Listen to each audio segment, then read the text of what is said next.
भक्त कूर्मदास की भक्ति। भक्त कूर्मदास ज्ञानदेव और नामदेव के समकालीन थे और पेडर में रहते थे। उनके जन्म से ही हाथ पैर नहीं थे। एक दिन उन्होंने हरि कथा में पंढरपुर की आषाढ़ी कार्तिकी एकादशी की यात्रा के महात्म्य के बारे में सुना। उन्होंने पंढरपुर जाने का निश्चय कर लिया और पेट के बल घिसटते हुए पंढरपुर की ओर चल दिए। कूर्मदास का एक दिन में 1 कोस से ज़्यादा नहीं घिसट पाते थे।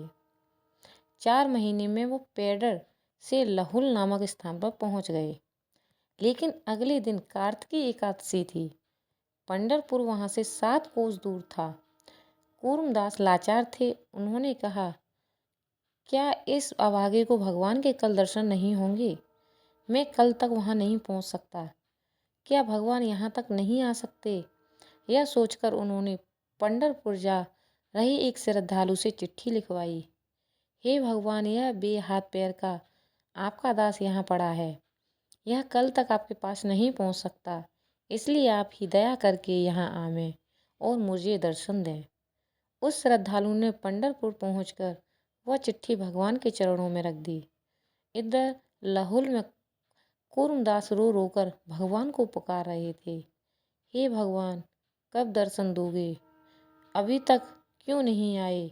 मैं तो आपका हूँ ना।